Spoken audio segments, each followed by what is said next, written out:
would like to call to order the study session for the City Council for the City of Wheat Ridge, Colorado for November 6, 2023. Thank you all for joining us. We really have just one item on our calendar tonight is an update from the Jefferson County School District on their school closure program. And we will start our meeting as we generally do with public comment on any item that is on the agenda. So if it's on the agenda, so speaking about the school closure projects, is what we're going to do. And our first speaker looks to be Kathleen Martell. If you would please come to the podium. If you would please introduce yourself, first name, last name, and give us an address. And please spell your last name for the record. Thank you, Mayor Starker. My name is Kathleen Martell, M-A-R-T-E-L-L. I'm at 6455 West 31st Avenue in Wheat Ridge, District 1. And I'm just here tonight really more to learn than to contribute, but I am the chair of the Cultural Commission here in Wheat Ridge and also very active in the Regenerate Wheat Ridge program. And out in the community, I've heard a lot of feedback and have had questions come to me that I tend to send to all of you about what's happening with the schools and opportunities for the community in the schools that have been closed. And particularly, I've had a lot of people express interest in the potential for a agriculture or food hub type setup at the old Wilmore Davis School, as it's sitting right next to Happiness Gardens, and we're doing a lot of work there around food production and community sustainability practices. The Regenerate Wheat Ridge program has been really successful in teaching people about growing their own food. And so that proximity lends itself to a really good opportunity to expand that program if possible. I've also heard a lot of feedback from the community around the Cultural Commission looking for art space, and I know the city recently did a study, but there's always more opportunity, and we have a lot of really great groups in Wheat Ridge that are doing art and culture programs. And Colastrand, with its location and its space, might lend itself to gallery space and art studio space and opportunities for more local residents to do art. So those are kind of my two wheelhouses here in Wheat Ridge, art and agriculture. And so with the opportunities in front of us around these schools and these buildings, I'm here to learn how we can give input and also to see if there's ways I can get involved as a community member. So thank you for having the study session and letting me be here. Okay, thank you very much. I don't have anyone else that signed up to speak tonight, but if you are here and haven't signed up, we'd be happy to hear from you. Just please come to the podium. If you're joining us on the internet, online, if you would like to speak, if you would please raise your hand. We'll be happy to bring you into the meeting. And I should have said earlier, we have a 3-minute limit on our speaking, but we're happy to have you come in. And we don't have anybody coming forward, and there's no one coming forward, so we'll bypass our public's right to speak and go right to agenda item number 1. This is going to be an update from the Jefferson County School District on their school closure program. I'm really pleased to have Jeff Gatlin, the Chief Operating Officer, here with us today to provide this presentation. Jeff, thank you much for being here. Would you like to join us at the table? And we also have with us Roger Sherman. Roger, if you'd like to join us with, I was going to say RNL, but I think CRL is a better acronym. So thank you very much for joining us. And Jeff, Turn the light on. Sorry. Oh, yes, okay. Jeff, the floor is yours. All right, well, good evening, and thank you everyone for having us here tonight to provide an update to you. Quick introduction. I'm Jeff Gatlin. I'm the Chief Operating Officer for Jeffco Schools. I have been in this role since the end of May, so I'm relatively new, but with each passing day, I don't get to say that quite as strongly. And I'm here with Roger Sherman from CRL, who is one of our partners in this process. And so we wanted to provide an update to you all tonight with where we are in the disposition process. And then there were a couple other items that might be of particular interest that I was hoping to cover or at least touch on as well. So first, just a reminder of why we're here. Since 2000, Jefferson County has grown by 55,854 residents, but school-age children have declined by over 29,000. We've lost more than 5,000 students between 2019 and 2022. And this should be a bit of background information that I imagine you are already aware of. Financial and operational challenges needed to be addressed.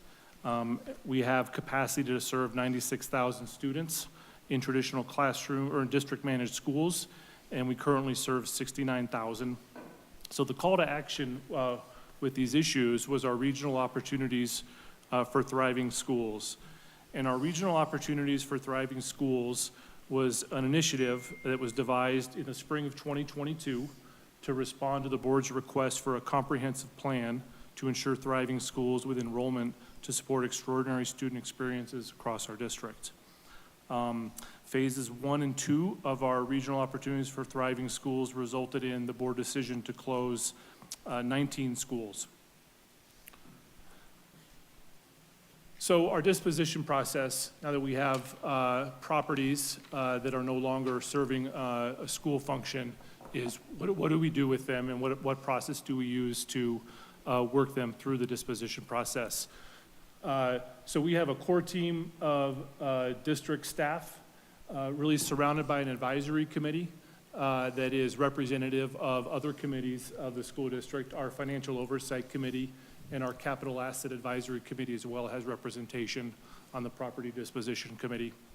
And then we also engaged in experts. This isn't our core competency. We aren't real estate developers. We aren't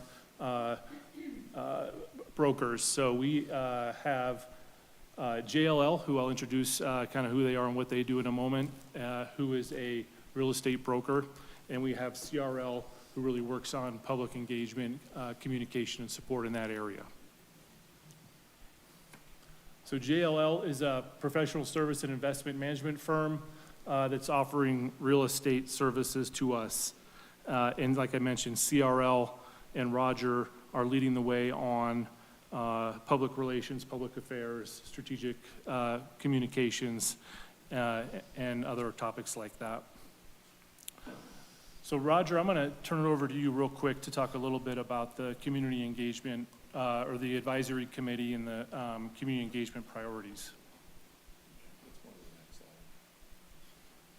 And if you would just kind of bring the mic up kind of close so that we get everybody online to be able to hear you. Okay, thank you.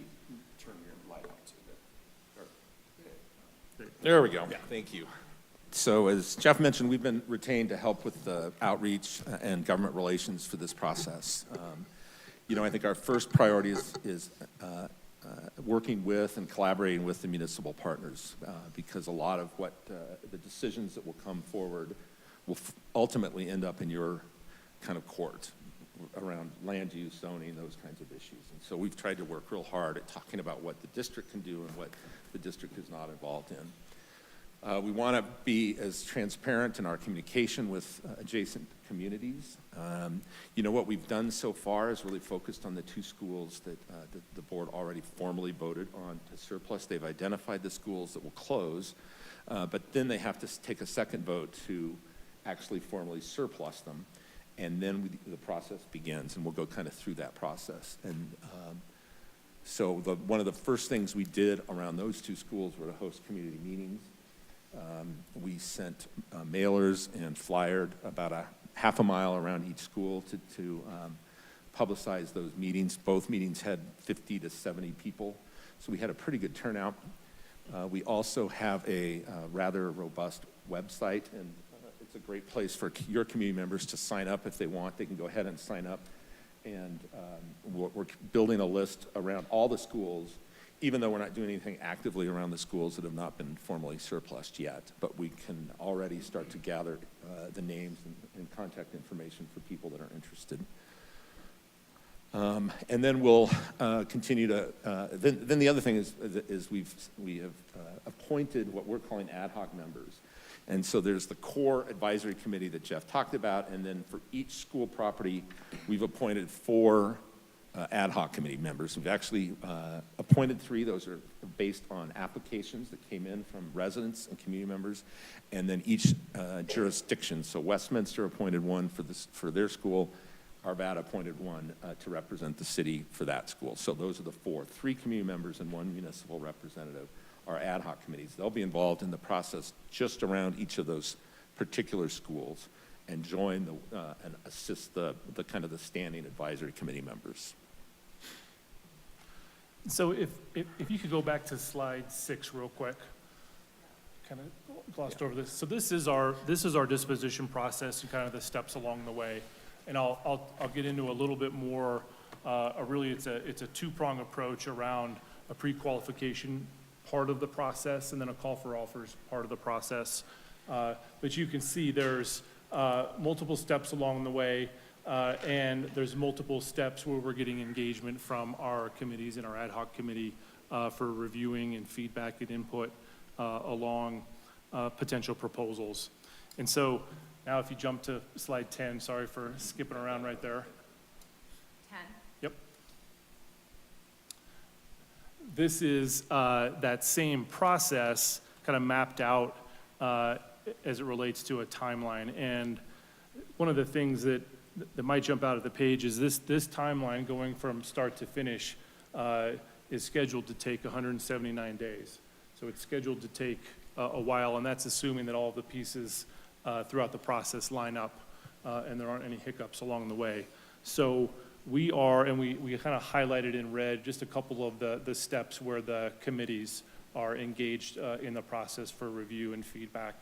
And so we are we're about to enter into that first red box of the first phase of our first 2 schools. And I know from our board and maybe our communities, there's a sentiment of, okay, can we speed this up? Can we get going on additional properties? And we're trying to strike a good balance right now of we do want to move other properties through the process, but we're also learning through this process as we go. And one thing to mention is we identified the flow chart of our property disposition process where we're seeking pre-qualification proposals and ultimately submittals, but we're exploring a process for municipal partnership as well. And if a municipality or a city comes to us and says, hey, we're really interested in this for X reason, it doesn't really fit into the process that we first outlined very well. And so we're working on drafting a process, and we're going to be working with the city managers to get feedback and input on that. We have a draft that we're ready to show them that hopefully we can say, if we have a property that's of particular interest, okay, here's the process to follow for that. If it's not particular interest to the municipality or a city, then they're following the standard process or the process that you just saw. Let's go back one. Back one. Sorry. No. This is fun. This is fun. I appreciate the quick response. This is a quick snapshot of 19 sites that we have that have the potential to run through our disposition process. We will be adding 2 more to this, Moore Middle School and Arvada K-8, who our board decided just last month to close, but they have school functioning in those facilities for the rest of this school year. So those will be added to the list and then be considered for future disposition. And certainly the two properties highlighted in red are of particular interest to the Wheat Ridge community, Cloris Strand and Wilmore Davis. Okay, let's go to 12. Or 11, I'm sorry. My slides printed kind of, I apologize. Go to 11. So our evaluation process, like I mentioned, is kind of a 2-prong approach where we're soliciting pre-qualification documents, and those will go through a filtered process with our ad hoc committees, our internal team, and ultimately, depending on the number of pre-qualification responses that we get, a certain number will move on for submittal. where we'll be requesting proposals from them, and that'll kind of follow a similar process. So really a two-pronged approach. And I think it's really important to understand on the next slide is what is our selection criteria? How are we making decisions based on the proposals that come in? And the selection criteria that we've identified really are around being a collaborative partner, certainly financial capacity and benefit, enhancing neighborhood quality, neighborhood compatibility and design, and strategic planning. So when we're looking at proposals through the pre-qualification process, and then we're ultimately weighing proposals, that's the selection criteria that'll drive priority and possible selection of a proposal. We're on to so next steps. We're completing the process for our two currently surplus properties, like Roger mentioned, Allendale and Zerger. We're not going to wait to go through that entire process with those two properties before we try to launch the next round of surplus properties and recommend surplus properties to our board. We're still trying to find that right balance of when that's going to be, but we certainly know it's not going to be to the end, and we'll be working on that. We're evaluating, updating our process to date. Like I mentioned, we've already learned for the need and the desire to possibly create that municipality pathway in this. Continue to work with Patrick and other city managers in this process. And then, like I mentioned, then additional surplus properties will ultimately, recommendations will be made to our board, and then hopefully approval from our board, and that'll kick off the process from there. So that's high level where we are in disposition. And when we do questions for that, I have a few other topics I can go through, whatever your preference is, if you want to pause and go through questions. Let's see if we have some questions now. Looks Yeah. like Councilor Hoppe has a question, yes. Thank you, Mr. Mayor, and thank you for coming and sharing this information with us. What I'm hearing is this process being a new process, we're kind of walking and chewing gum at the same time, learning on our way around. But the timeline for those two schools, 179 days, what do you think your capacity will be able to bring more schools on board? And do you think that timeline will be able to shorten, or do you think it really will start to finish on each school be 179 days with overlapping schools and different process? I think that's a good question around capacity. I think a lot of it will depend on what the next round of recommended properties looks like. Is it two school sites? Is it more than that?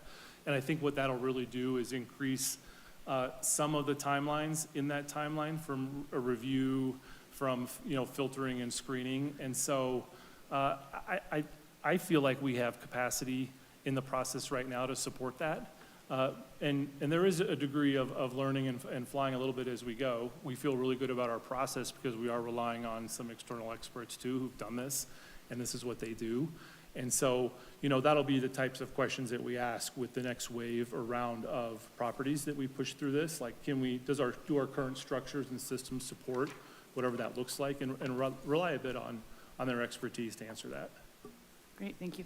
And then one last question. You had mentioned there's a website where you can sign up for notifications. Is that just the Jefferson County School District website, or is there a different one? If you just Google Jefferson's property disposition, it'll pull up right to that page. Or if you're on the district's website, you can just put in property disposition. Great, thank you. Thank you. Councilor Dozman. Thank you, Mr. Mayor. I have a couple questions. First, are there any obstacles to designating these properties as a surplus? Say if they received any bond funding in any of these buildings? Yeah, so part of when we're looking at recommendations to surplus is understanding what the investments were from previous bond programs. And there's some formulas and some thresholds that we have to make sure that we're really understanding. And really getting our minds wrapped around that too was really important, and part of why we're starting off slow. So we are looking at that, and really we're still working on a breakdown, because you can imagine looking at any bond issuance on any of these properties for improvements over the past 20 years on a site-by-site level over multiple issuances possibly of bonds. We are analyzing that, and we are making sure that we're not at risk, or we have a plan to mediate any issues with that. And then my other question is, the building that was reverted to Westminster, can you explain what that process was? Did they have to purchase the property or? Yeah, my understanding of that is there was a legacy agreement for that site, that if it wasn't going to be used for a school function, it would automatically revert back to Westminster. And so when that school was closed and it was no longer being, serving a school function, that went into effect. So it was based on a kind of a legacy agreement. I'm not sure the date of when it happened. So like maybe a deed restriction or something kind of separate? I'm not sure the instrument that it was done. It might have been in the deed. I don't Okay. know, to be honest. I could find that out, though. Well, I To see was, what the exact mechanism was to do that. Okay, because I mean, we've just had some issues with wanting to update the green, and just given the history of Jefferson County, like that would be something that I would be interested in moving forward is kind of like an agreement of that nature. Sure. If Sure. in the future a building were to be Yep. closed again, then it reverts to Wheat Ridge, given the significant investment that we've made in the property. Yep. Thank you. Mayor Pro Tem Stites. Thank you, and thank you for being here. I think that we all appreciate Jeffco coming in and letting us know what's going on. I think that was part of the obstacle, I think, last year is nobody really knew what was going on until it was going on. So I think that getting ahead of this and being proactive and reaching out to the cities and the community and trying to kind of figure out what should be what before, just deciding is probably a good idea. As you, and kind of along Councilor Dozman's question, have you figured out not just bonds, but like with Color Strand, the playground was paid for partially by the city and some GOCO grants, things like that. So there's like, I think 18 years left or something on the agreement there. So have you figured ways around that yet? Or is that just you're kind of looking at each school individually, or how's that? I think we're gonna have to look at some of the schools individually, and then when we encounter, maybe a complication or something that hasn't been typical up to that point that we have to work through, we'll have to figure out what the solution is. I'm not sure. We haven't experienced that yet. Granted, we're early in this process that I'm aware of, and I think that would be something if there was some kind of an encumbrance or some kind of right, to a part of a parcel based on, certain funding. We would have to work with the city on what that looks like, what makes the most sense, and just how to navigate that together. But that would be something where I would hope, we're engaged closely with Patrick and his team, and really looking at that together to understand what the challenge is and what the possible solutions are to that. Okay. Well, I mean, and I like the idea of giving a city another process that's kind of separate from a public process or private partnership, so that the cities can take some of that property and use it for city functions, because I think that Color Strand specifically might be really good for that, Okay. for what Ms. Martell talked about earlier, for an art space or something like that. And I know that we like to use the soccer fields and things like that, so the more we can work together with that, I Sure. think that would be great. So Sure. if you guys are looking at putting community members or city officials on that, I think that's definitely something that we, as Okay. a city council, would like to find somebody and put them in that role. Do you know how many schools, and I know this is, again, getting a little ahead of this process, how many of the schools that Jeffco might want to keep back just in case the population goes back up, or? Yeah, anything like good question. And, we don't have a firm number of, we want to keep these for whatever function it may be. One of the things that we have added and that we've learned in this process is we're going to be getting recommendations from JLL on potential properties, a recommendation of property or properties, multiple properties to go through the next round of disposition. And we've created a pretty robust internal committee to review recommendations and really make sure that, a lot of multiple angles are really looking at, are these the right properties? Is there some potential for other use? What is what might the future look like there as far as immediate need? And either push back on the recommendation or provide feedback that might influence it. that? Okay, thank you. Thank you. We're pleased to let you all know that Councilor Nosler Beck is joining us online, and we welcome her. That once again, we have a full council meeting for us tonight in the study session, and I would like to recognize her at this time. Thanks, Mayor. Thanks so much for the presentation, too. I wish I could be there with you all tonight. but I'm keeping myself away from germs, so thanks. I wanted to just talk a little bit more about the community engagement process that you all have already, sounds like, been through with 2 other properties. The community in Wheat Ridge, you know, has really kind of gone through it with Jeffco schools on the community engagement process. And I'm just wondering, for people who attend the, sorry, my kid's bugging me right this minute. Go away. And I love you, but go away. I'm just wondering if you could explain, I think that there was there was some distrust that came from the community engagement process with the school closures, where we felt like as a community, we weren't necessarily, we were kind of too late in the game. And so I'm just wondering, with what we hear back from the community in that community engagement process, how much of that feedback is actually going into this planning process? Well, I think, Councilmember, I think there's 2 things. One is there will likely be a new list identified at some point in the future of additional schools, right? And so we haven't even really started to talk about how we might change that process, because I know that was quite upsetting to the community in some cases. Neither Jeff or I were on board yet when the vote to surplus this first list. So one of the things that we learned is, like the Mayor Pro Tem's question is, when we get an idea of what the next group of schools will be, you know, we're going to talk to those jurisdictions in advance before that actual vote happens, so that, you know, we're ahead of the game. There's no one's caught off guard, no one's surprised that those decisions have been made. Mm-hmm.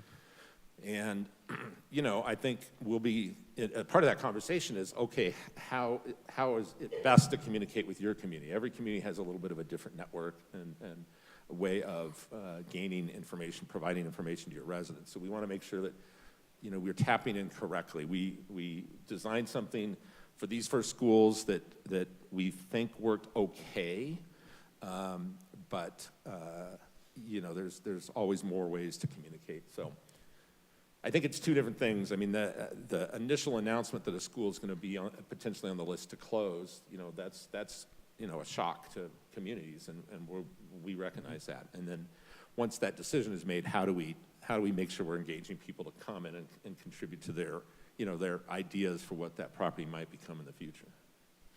Okay. Yeah, thanks so much for recognizing that, Roger. I guess my point is that there's a real opportunity here for a lot of, I think, trust to be gained in making sure that in this round of community engagement, if these schools end up being on the surplus list and all of the ifs that are out there with this, like that the community's feeling like their input and their time is being, you know, valued in all of this. And so I'm so glad that you all are here presenting to us this evening on this.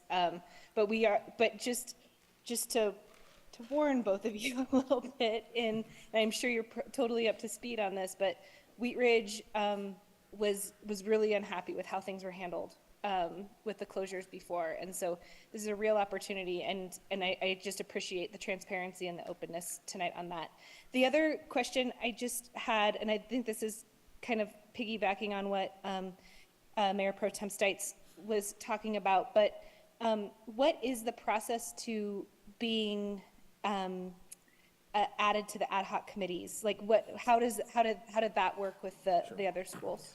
So there's, excuse me, on the website, there's a place where anyone that's interested in serving as an ad hoc committee member just fills out kind of an application. There's some five questions to answer and indicate that they're interested in. So once we're officially surplus, your schools are on the list, we'll open the portal for those applications. We'll be doing, we kind of have a newsletter that goes out based on the school location. So anyone that signs up for a particular school will get information on an ongoing basis about what's happening with that property. And so we would announce the application process is being open through that newsletter, through your, you know, each of you have, I know, communication platforms that you use with your constituents, and we take those. So then the committee members review that, the permanent committee members review that and make a selection of 3 people. Simultaneously with that, I would reach out to the mayor, like I did with Mayor McNally and Mayor Williams, and we just ask for an appointment that's made by the city for someone that they want to represent your interests. Thank you so much. Really appreciate it. Okay, thank you. Counselor Hulteen. Thank you, Mayor, and thank you both for being here tonight. We appreciate getting read in with all of the slides, and the graphics, and the timelines, because it's really important. I have a couple of questions. So when for the pre-qualification phase of this, are those applications going to be reviewed based off of the current zoning for the cited schools? Yeah, for pre-qualification,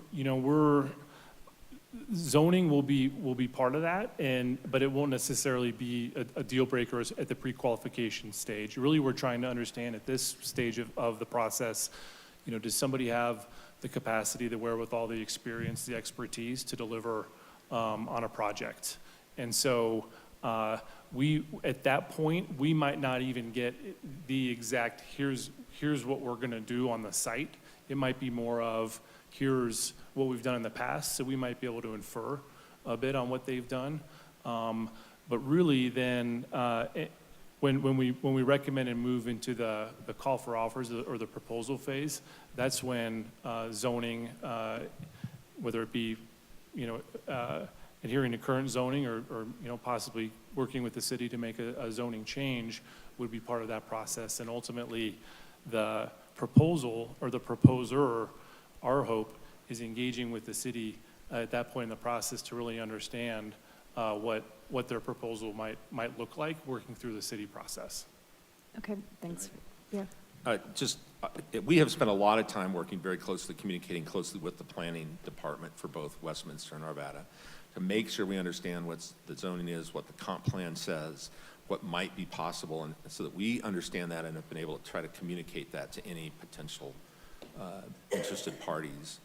And I think the very first qualification was, have they been good community partners? Have they talked to the city? We would expect that they would have some level of understanding. The other thing we did is with those packets, the pre-qualification packet, we provided the PowerPoint that we did for the community meeting. We did a summary of all public comments that we've received up to that point so that they could see anything that came in from the website, anything that came in at those community meetings have been shared with anyone that has indicated there's an interest in submitting a pre-qualification document. So we've tried to be very transparent with them so they get a sense of what's the lay of the land in the community. Okay, thanks. My second question, so these properties are unique in that, unlike a lot of times in our community when a vacant lot sells and gets developed and everyone's like, where did our open space go? It was in fact not open space. It was just a vacant lot. But community schools are actually community amenities, and the neighborhoods that surround them really have integrated with actual space and land and the use of the school. And so Councilmember Ohm and I, we represent Wilmore Davis District. So the schoolyard is actually like really an open space in a park that is like rightly viewed by the community is a little bit more common in civic space. So how much is that going to be taken into consideration? Like I recognize we're not the landowner. We're working on some ideas that we hope to bring to you that I think would be of interest and exciting, but it doesn't feel like a typical land transaction in terms of like civic amenity and common space. So I'm just curious how that conversation's threading through.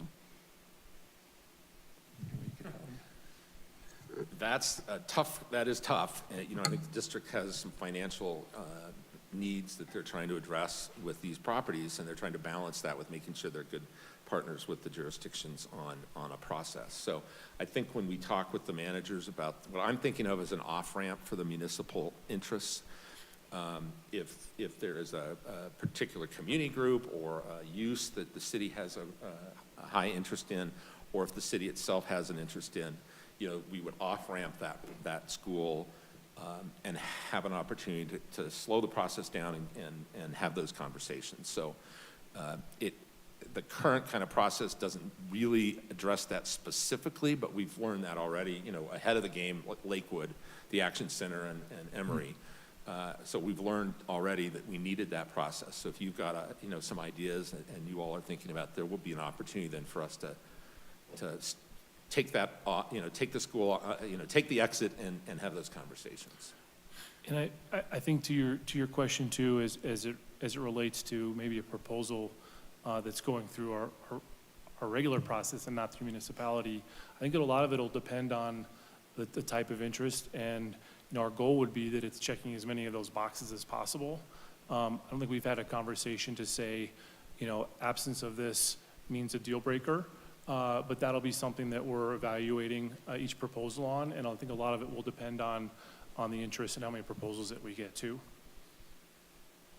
Great, thanks. Thank you. Counselor Ohm. Thank you, Mayor, and thank you for coming tonight and presenting. So my question, and maybe you've talked about this, is going to be more the transparency of when you're having these conversations. Is that going to be like you've talked about there's going to be the ad hoc committee. Is that going to be in some type of public place where, I guess, other neighbors, there'll be a notification? I know you mentioned that. How far was that? The ad hoc committee meetings are posted, so they are open meetings.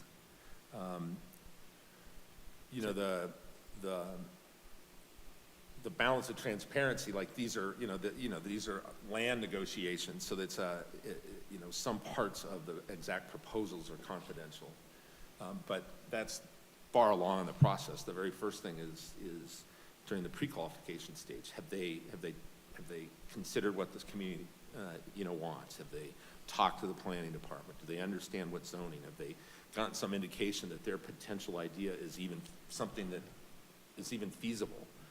Those kinds of things will be, hopefully very transparent. We're trying to push people to make sure they understand that.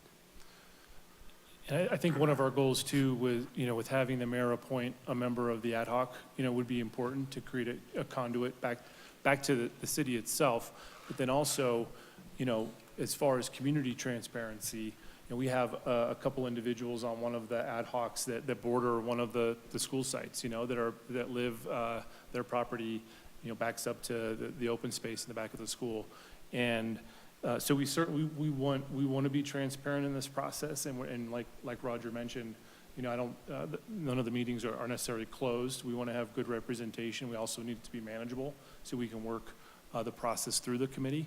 But that is a goal of ours. So as we're learning and navigating this, if there's opportunities to be more transparent, we certainly, we wouldn't shy away from that, because that is a goal, and certainly it's a desire not only from you here, but from our communities as well, and something that we really want to make sure we're trying to get right.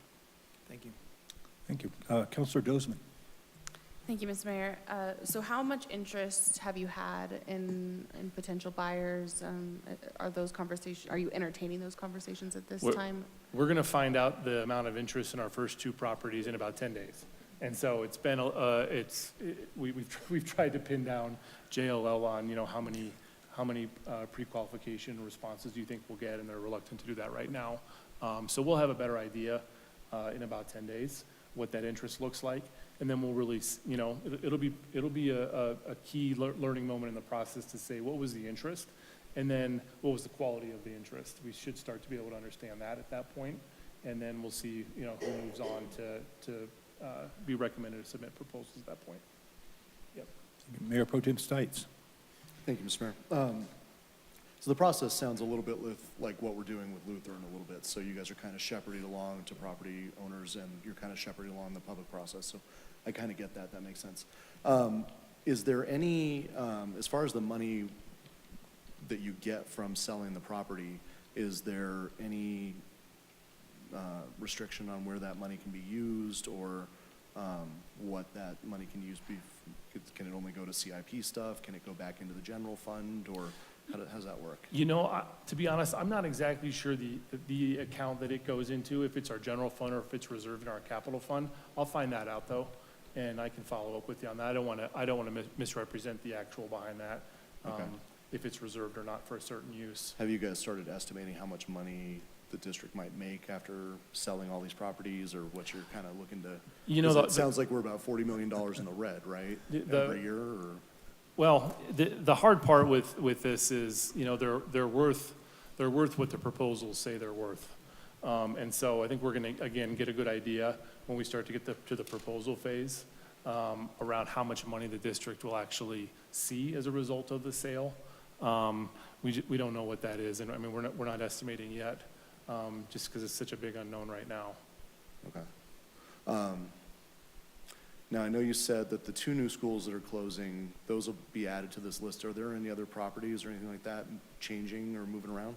You know, the only other property that's in a little bit of a state of flux is our Coal Creek K-8 school. The board also voted to close that school, but there's a potential charter option there that they're in the middle of negotiating and understanding. So there's a chance that that one ends up on the list, and there's a chance that it might be run as a charter for a while.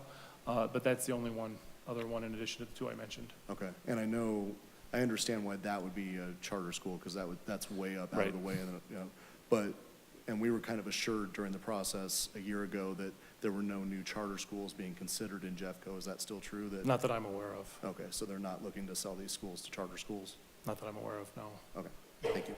No, that hasn't come up.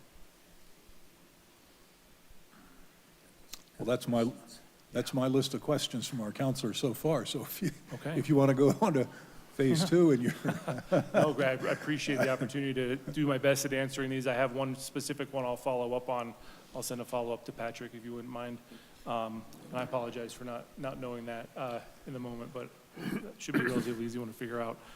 So a couple other items that I just wanted to touch on that might be of interest is we are working with Patrick on a letter of intent to support the Green at 38th project. So that's in motion right now, and so we're just reviewing that and working out the details of that project. One thing that we're also doing is we are working to take a deeper dive into a demographic study particular to the Wheat Ridge area, and we'll be working with the city as well on that. And it sounds like the goal would be at some point to schedule a joint meeting with you and the school district around some of the findings and what that information is telling us, so we can review that together.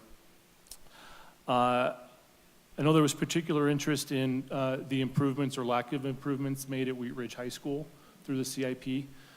We did a presentation last week to the board where we're recommending an additional wave of investments into Wheat Ridge High School above and beyond.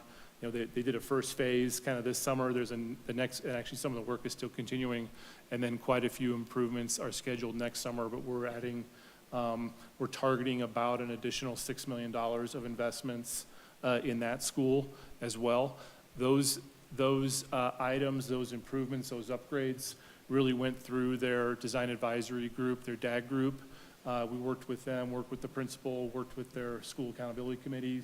And so it was a result of a nice process, and really feel like that'll help. And again, I don't know all of the backstory, but I do know that was one of the first schools that I toured, and I agreed that it needed additional investments. And so I'm excited to see where the next, where the improvements this coming summer get us, and then the improvements that I'm mentioning take that school.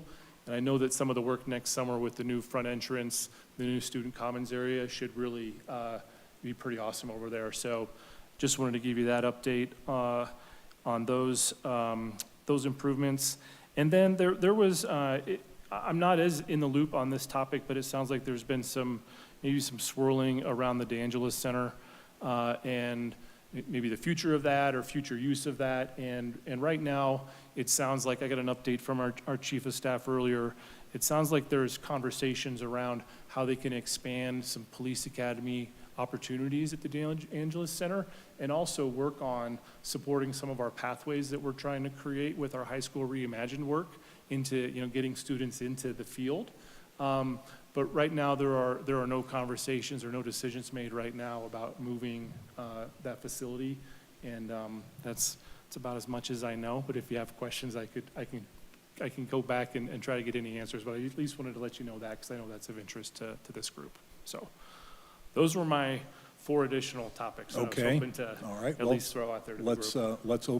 let's open the floor up again to some questions. We Sure. always have a pretty Sure. engaged group here. Yep. We'll start again with Counselor Hoppy. Thank you, Mr. Mayor, and thank you for those updates. And I don't really have any questions. I just want to say I appreciate the additional investment into Wheat Ridge High School. I have currently a junior and a sophomore. They're my last 2 of 4 going through that school with an 8-year gap. And so in the, 11 years that I've had students at that school, the only improvement that I saw was to the track and field, which honestly only supports a small population of that school. And so I don't know if it's because we start with a W and we're at the end of the list or what it is, but I very much appreciate you supporting those changes, especially like anything that may happen in our auditorium or our cafeteria. It's been exactly the same for as long as I can remember. I'm glad you mentioned that. If I could, real quick, I do have just the highlighted themes of what those additional investments, cafeteria, auditorium, some additional energy efficiency. There's some single pane windows that are really bad in some of the rooms that are looking to be upgraded. More painting and flooring to make it more cohesive. There was some scheduled for next summer, but it wasn't all. So we're really trying to get all of the spaces, some bathroom upgrades, additional mechanical and HVAC. So those are the kind of the flavor of what those additional upgrades and improvements we're talking about. Thank you, Mayor Pro Tem Stites. Thank you, Mr. Mayor. I'll see your 11 years. I graduated in 2001. 2002 was the last time, I believe, that any money was actually put into Wheat Ridge High School. So a year after I graduated, so that's quite a bit of your time ago, unfortunately. And I thank you, as Councilor Hoppy said, for that additional investment. Councilor Noslerbeck and I were there last year and walked with Dave, I can't remember his last name at the moment, and Tommy Dowd and the principal, and we went through the auditorium, and I mean, it's pretty gross, right? And that gym floor finally has been replaced after, I believe, 54 years, so pretty impressive, and congratulations, by the way, to Tommy Dowd. They named the gym after him, so well-deserved. He's a fantastic coach.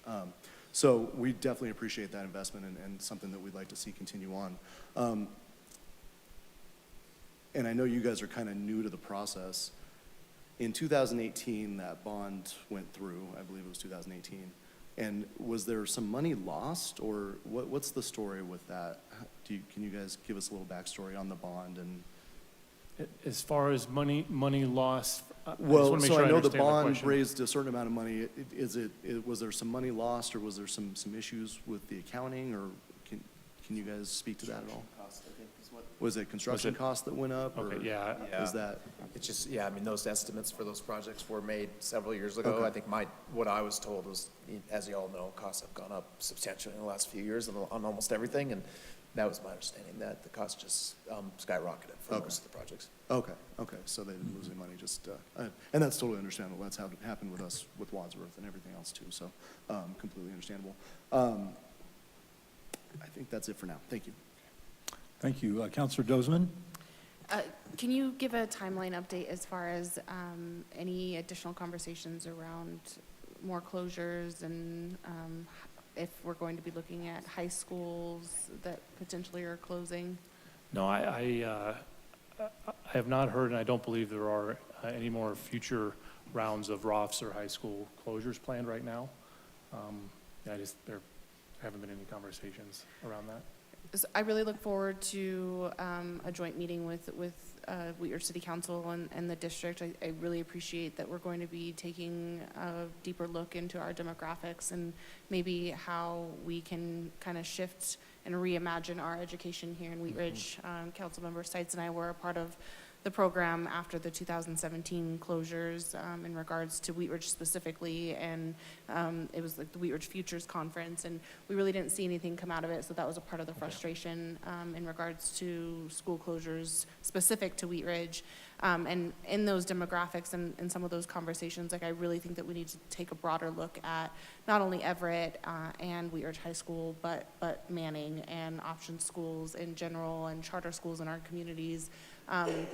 Because I think a lot of the information that I felt was missing was like not tracking those students that we've lost in Jefferson County. And I really think that it would be wise for us to look at why families are choosing charter schools, option schools, or homeschool options, or leaving the district for whatever reason, and kind of take a deeper look into that, and how us reimagining our education can maybe mirror some of that. And for me, I feel like it comes down to choice and curriculum, and obviously academic standards. And so making sure that all of our students are at grade level and performing and taking a holistic approach on that. So just hope that those topics can be a part of those conversations as well. Thank you. Counselor Hulteen. Thank you. You know, a lot of what we're talking about tonight's in the district. I represent the DeAngelis centers in my district and the Green, as well as Wilmer Davis. So a lot of big decisions being made or not made. And so a couple things. First of all, the Green's really exciting and important to our whole community, and I think is a model of how the city and the district can partner together on land assets. And, you know, using that model, I'll mention here, Councilmember Ohm and I had a meeting with Patrick and with our Parks and Rec director to really look at sort of an innovative use for the Wilmore Davis, in which the city would really be looking at just the back part of the lot, recognizing that we're in a park desert in that neighborhood, and our community would be devastated to lose access to that green space, because there is no accessible green space that doesn't require crossing a pretty busy street or walking over a mile. So we're looking at, you know, bringing, you know, forward a pretty good option on that. Okay. And so I guess I'm kind of skipping back just a little bit because I didn't realize the other things weren't going to be related to the first thing. But so is that the kind of thing that you would be looking at in that sort of unofficial process of working with city managers on proposals that the communities would be coming forward with? Yeah, and I think it would ultimately be proposals that that the city would be endorsing or a part of. I think those are the conversations we need to have and really understand what are the criteria for that type of proposal that makes it go down that pathway. And that's why I'm anxious to meet with the managers to have a little more informed conversation around, let's talk through this, and let's, you know, because I know that I'm sure all of our city managers have heard of potential partnerships that might be really good for the cities, and maybe aren't as ideal based on the vision and the priorities of the city. And I also want to make sure that we're clear about, you know, if that's the path that a proposal or a partnership wants to go down, what makes one move forward and what would make one not move forward. And that has the potential to put the cities and city managers in a challenging position too. So I think those are just the details that we want to work out and understand. Okay. But yeah, I mean, you know, the type of proposal that you're talking about, assuming that it fits nicely into that process, could be a really good one. Okay. And then my other question has to do with maintaining the properties, because both Wilmore Davis, I mean, first of all, the yard looks beautiful. It is. I think I saw it getting mowed twice in a week recently. But so this process is going to take a long time. Mm-hmm. Like, what does maintenance of both the yard parts of the properties, but then also, you know, just maintenance around like the fronts of the properties and like around the edges that aren't within the schoolyard? What's the district's maintenance on that? You know, I mean, our plan is to continue maintaining the properties to make sure that they're, you know, they're staying in good condition and shape, you know, from an exterior standpoint. In interior, we are looking at, you know, what can we do to, you know, minimize use of utilities, but keep the building functional if needed. And so there is a commitment from the district to mow the property. I was out, we were out visiting a site. We toured all of the sites that are on that closure list, and one of our crews was out mowing, and that's certainly the commitment. We've actually had you know, a property or two vandalized which happens at our closed facilities. It can happen at our open facilities too, but there was a commitment just to remedy that quickly. And so it didn't become an eyesore, it didn't become a stain on the community and the aesthetic of the community. So, we're committed to continuing to do that. It will be a matter of what, does it need new paint on the exterior doors, or can it get by another year? We'll have to look at, each one and make decisions, but the commitment's there for sure. Okay, great, thank you. Thank you. Counselor Nosler-Beck. Thanks, Mayor. So I had a question, and maybe it's just also an idea, maybe not a question, but wanted to see if it's at all possible to have, if the schools are surplus and there's profit made, is there a way that we can make sure that the funds that are from Wheat Ridge schools are then used to go back into Wheat Ridge specifically, so that we can hopefully, build up our other schools and make sure that they have the facilities that they need, but also that it goes into, because $6 million is incredible for Wheat Ridge High School, but we will need more. And I'm just wondering if there's a way to make sure that the funds stay in our community from those properties. Yeah, I don't know if I haven't been a part of a conversation to say the funds that, that were gained from the sale of a property are going back directly to that community. I can certainly look into that, and I think, there's equities and inequities with that approach across the district that we just need to consider. Right now there are 2 properties in the Wheat Ridge area, and there are, a handful in Arvada. And so, philosophically, what's the right approach to distribute those funds across all the communities? And so I'll get an answer to that. I don't have a great answer right now. My guess is right now they're going to be collected more globally and distributed more globally, but I can find that out in addition to the question around if those funds have a designation or a reservation in our general fund or capital reserve. Thanks. We have an education group here that meets, that's focused on, keeping community engaged, and they would be really interested in just Okay. being a sounding for all of y'all. Okay. Thank you. Mayor Pro Tem Stites. Thank you, Mr. Mayor. I knew I had one more thing earlier. When is the district looking at redistricting or rebounding the articulation areas? Do you know? I don't know. I haven't heard of a specific date. I know they're looking at that data right now. Okay. And it's incredibly complex. And I don't know if there's a date or a target to say, here's when we're hoping to have, this or that or these changes implemented. That's certainly something that I can reach out to our staff that are a little more ingrained in that work and find out if there's a target date to say, we want to have this in place by this school year or by this time frame in anticipation of a school year. I haven't heard of a date. That doesn't necessarily mean there isn't one, but I can find that out too. Okay. Yeah. Yeah, I'm just wondering about that. With the closures, I feel like it leaves some gaps in some articulation areas, and it might be good to, especially for like Everett, to have a couple maybe extra elementary schools. I'm thinking like Slater, Maple Grove back into this articulation area that feed Everett and on up to Wheat Ridge. Okay. So maybe even Lundberg, which is over here in District 1 or just outside in Edgewater. So Yep. just some thoughts. Okay. Thank you. Yep. Thank you. Additional questions? Did you have some additional material? That was the material. Okay, so we're kind of rolling down. Any other comments from council? Well, I want to thank you very much for coming. This is really helpful, and I think a great way to move this process forward is to sit at a table and take questions and be forthright. And I really appreciate you guys doing that.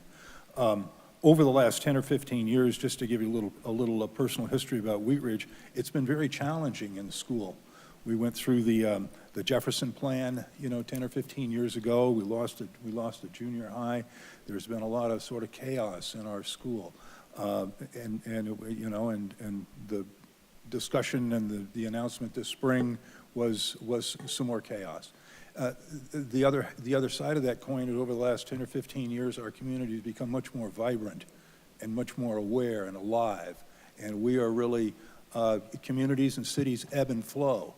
and we are definitely flowing, I'll tell you. So we've got a great group of citizens and concerned citizens and the parents of school-aged children, but grandparents and people that don't have kids that are interested in the process. So we also look at the schools as a valuable resource, and we're excited about having great educational opportunities for our kids. So we want to have a robust, working, successful school system.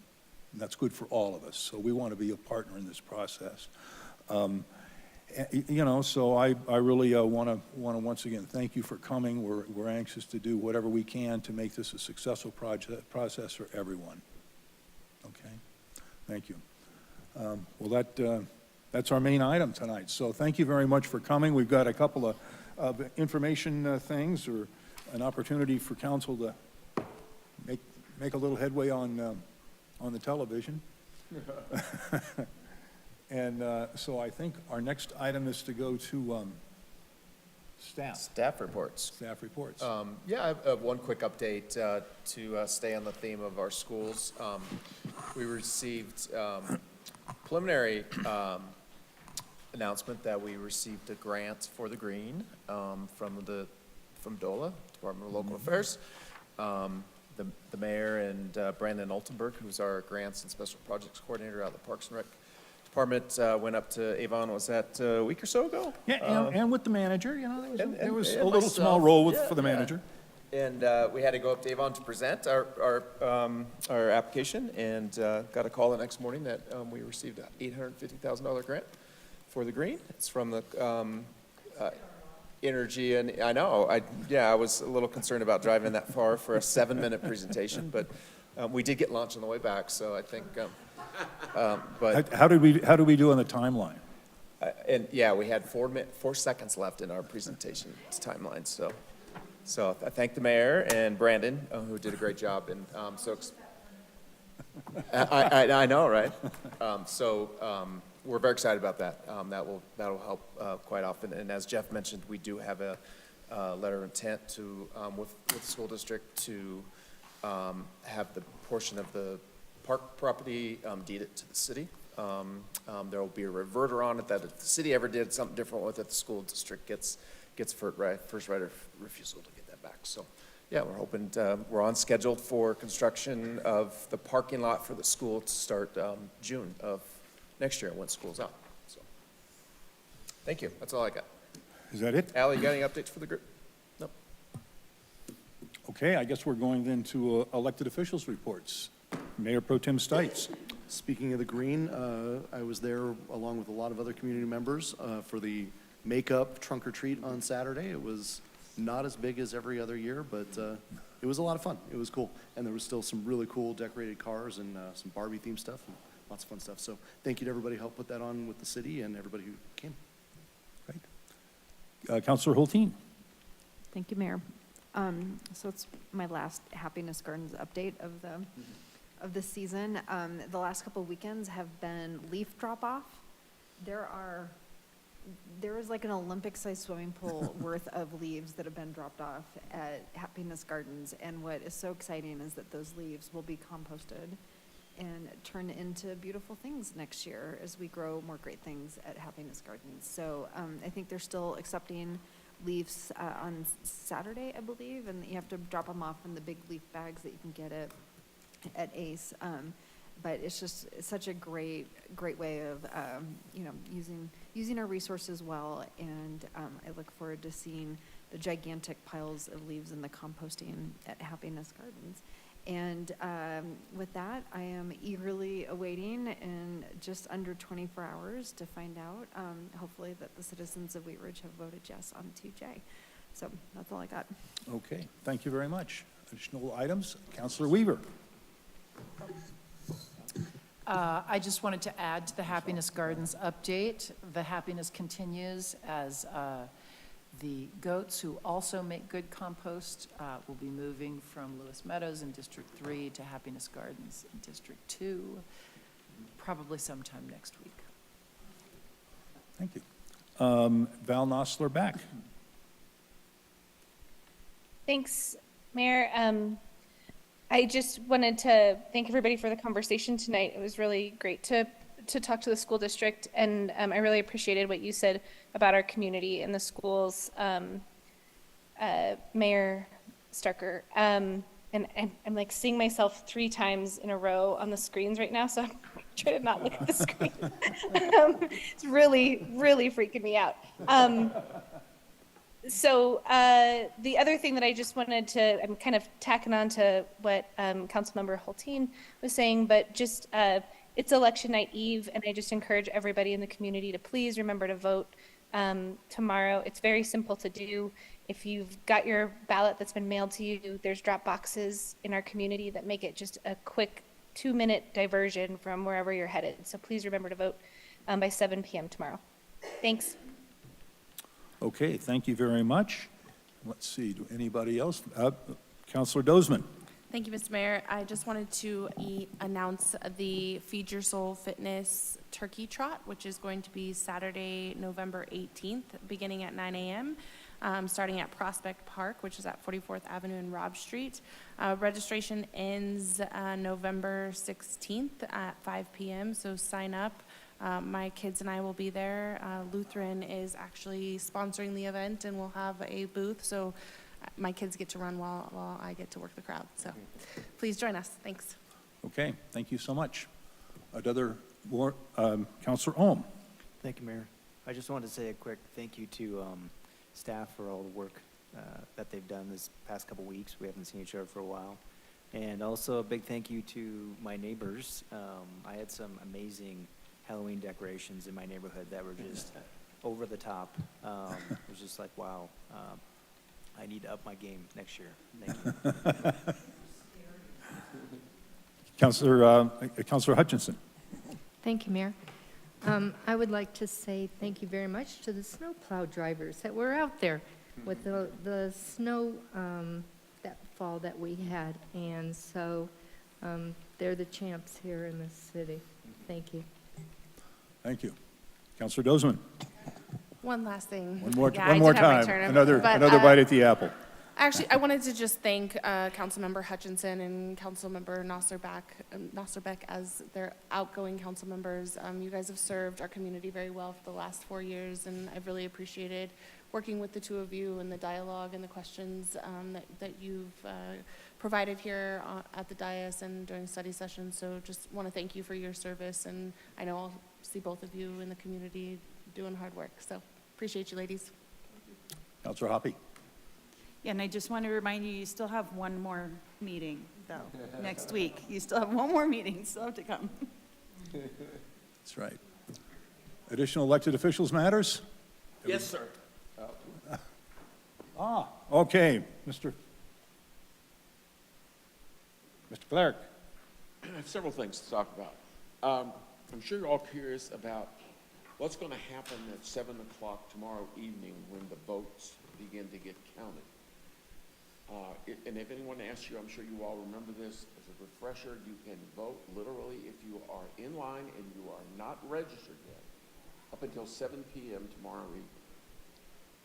Obviously, you're not going to be mailing a ballot back now. You're going to have to put it in a drop box or take it to the county.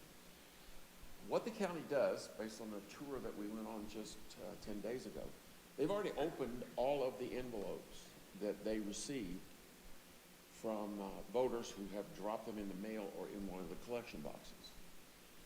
Those votes have been counted, but nobody, not even the elections folks, have any idea what the count is, because the counting is done by several different machines, none of which are ever connected to the internet. They are completely air-gapped. However, at 7 o'clock and 1 second tomorrow evening, they will start to post the results, not only of our 2 council races, but also the thing we're all dying to know about, 2J as well as Double H. We should literally know within 10 minutes after 7 o'clock tomorrow evening what the trends look like. Several rumors have reached my ears that I have decided to run for city council or for mayor in 2025. Let me be as explicitly clear as I can possibly be. I have absolutely no plan to ever run for mayor of Wheat Ridge. It's a wonderful job. It's just not for me. In 1868, the Republican Party went to General William Tecumseh Sherman, he of the march from Atlanta to the sea, and said, General, we want you to be our presidential candidate in the 1868 election. General Sherman's response was, if nominated, I will not run. If elected, I will not serve. Politicians call that now a Sherman-esque denial. I'm not blowing smoke. I have absolutely no interest in that position. At first, I thought, why even bother to mention this? Nobody's at my door asking me to run for mayor. But there are a lot of people out there who are going to run for mayor. And whatever equation you're calculating, I'm not in it. I just wanted to make sure everybody understood that. Steve, can you pull your mic up? There's somebody sorry. somebody from the public said they can't hear you. Sorry. There you go. I attended a Wheat Ridge High School girls softball game, one of the last ones of the season. Now, obviously, the softball season is now over. However, can anybody name beyond football, baseball, basketball, what are the varsity sports we could go and enjoy at Wheat Ridge High School? Particularly the young women who are looking forward to enjoying Title IX, just 50 years old this year, in college if they go, are always encouraged by the public's presence and our support for them. And I challenge everybody in the room, whether you are an elected official or a police officer, find some time to go to at least one Wheat Ridge High School athletic event this winter. Indeed, I would be willing to help put together a group of us to go together to support the Wheat Ridge High School athletics. I don't expect we'll see, world-class athletes, but we'll see world-class young people who have a bright future. And if you don't think athletics makes any difference to people's lives, you're missing the boat.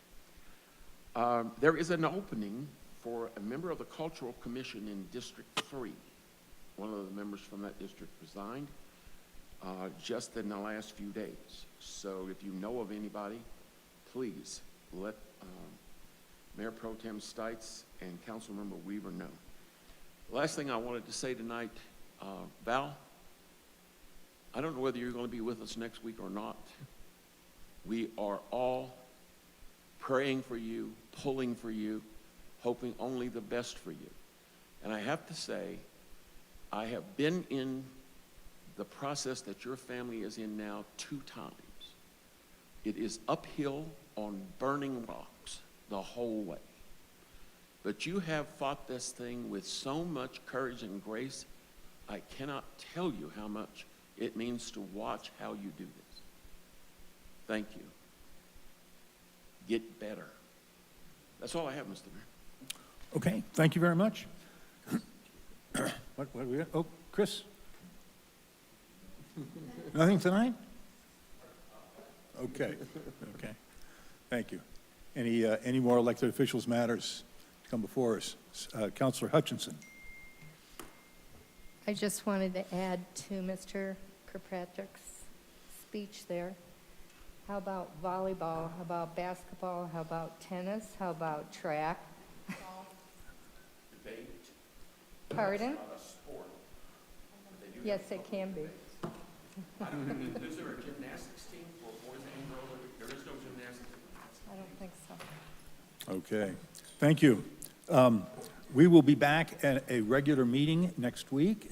Tomorrow is Election Day. I hope everyone will be able to vote and cast their franchise, very important. We will have new counselors joining us on our council, one way or the other. Next week, we will swear them in, 1 week from tonight.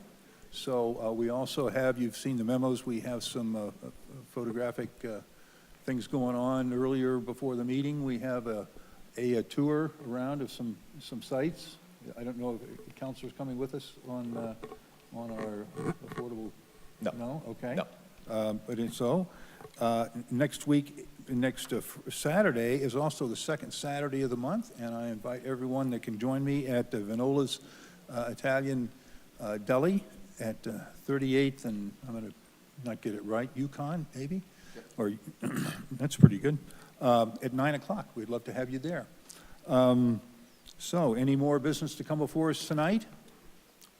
We will stand adjourned. Thank you all for being here.